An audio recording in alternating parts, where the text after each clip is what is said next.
become involved in Caddyshack? I was a junior in college in the summer of 1979, and I was back in New York visiting some friends, and I had met an agent through a good friend of mine who was actually up in her office picking up a check, and her name was Tina Jacobson. It was the firm of the talent firm of Jacobson Wilder at the time.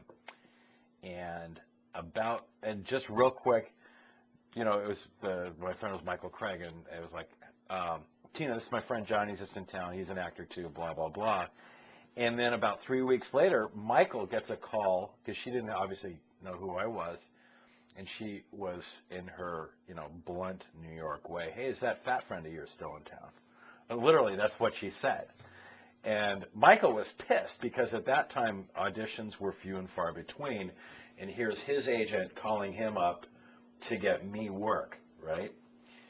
So I remember going up to, maybe she didn't say fat, maybe it was, it was that heavy friend of yours, something like that, but that was the gist of it. So I went up to West 57th, and I remember it's a brutally hot day. And as I was walking in, I had no idea who any of these people were, and it turned out they were a pretty big name. Wally Nacita was the casting director. Doug Kenny was there. Brian Doyle Murray was there. I don't think Bill Murray was there, but I think some people from Saturday Night Live were there, if I remember. But it was one of those brutally hot, oppressive, like July days in New York. And there was this huge fight right out in front of, the guys, the peanut vendors, or the guys that have like peanut carts and stuff like that. These guys are literally going at each other with like baseball bats while this crowd, and I'm trying to get through the crowd because I was late. I took the subway uptown. I was living in Brooklyn. There was this big, huge fight. I was like so by the time I got up there, I was like flustered because I just witnessed this like brutal fight on the street, and like hot and sweaty, and everything was like, it was kind of like that. And then you got to understand, auditions at that time were you walk in, you sit down in a little room, much like this. No, you sit down in front of a blue screen, and you just go, okay, here's your line. You literally given your lines. They called them sides at that time. I don't know if they still do. You got your sides like about 2 minutes before you did it, and you just said, hey, read a couple of lines. And I actually can't remember what scene I read, but I don't think it was actually in the scene I read where the lines I read ended up getting cut.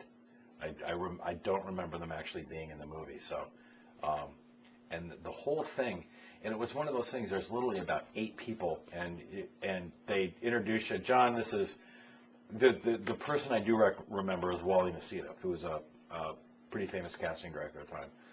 And just went around the room and says, blah, blah, blah, blah, blah, blah, blah, blah, blah, and you're like, hi, and it was in and out, didn't expect anything.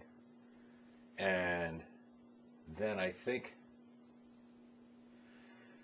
to be honest with you, I think I remember then getting a call back maybe a couple weeks later, and I just read the callback. I think I just read, if I remember, it was just Wally Nacita at the time, just the casting director, and maybe one other person. And it was in an office.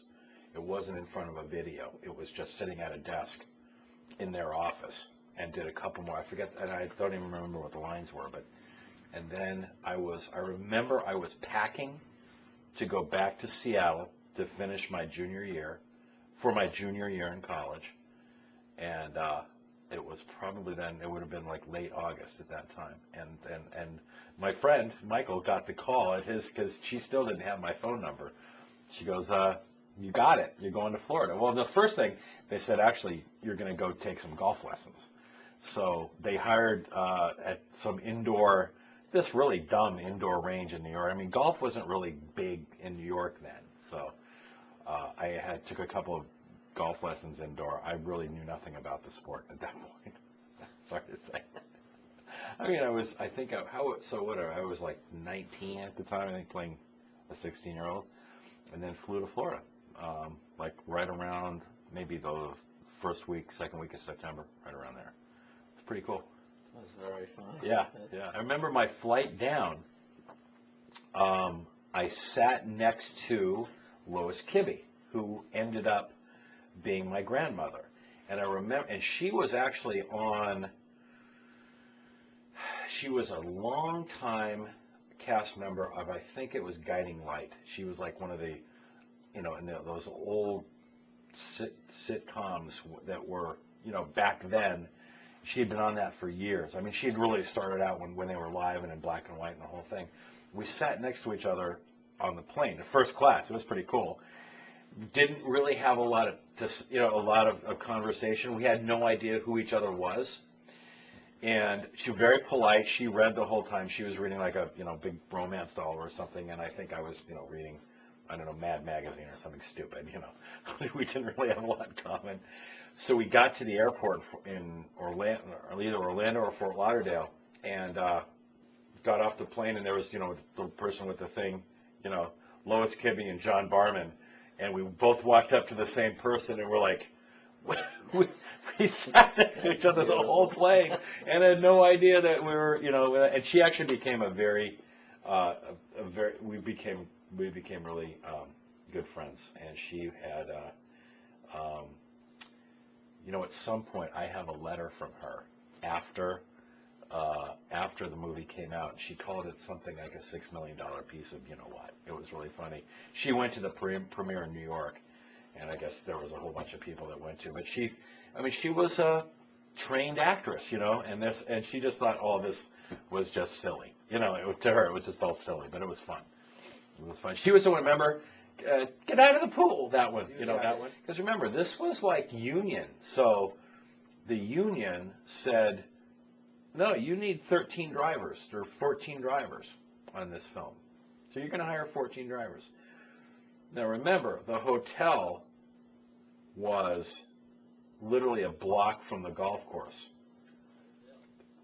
So. Well, you got to remember. Okay, so I went back after the movie was shot. I went back to college, back to finish my junior year, and it was kind of going back to Seattle. I was at Seattle University at the time, and it was telling everybody, yeah, I was in this movie with Chevy Chase and Bill Murray, and they were all like, yeah, great, that's great, yeah, sure you were. It was, were you an extra? And I was like, no, I had a part. I was like with these guys.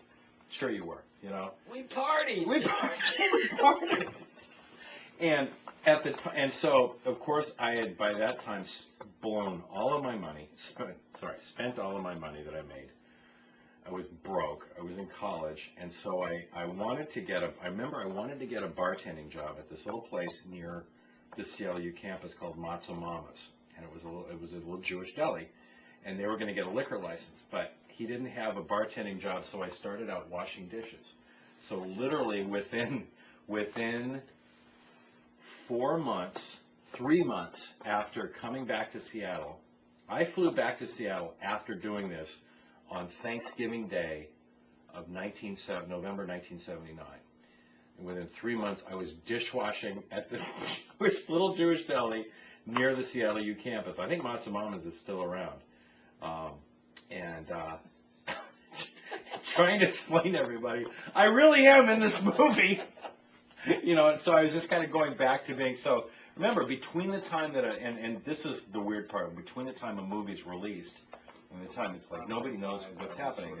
A couple people had heard about this movie being done, about golf called Caddyshack. I was a new kid.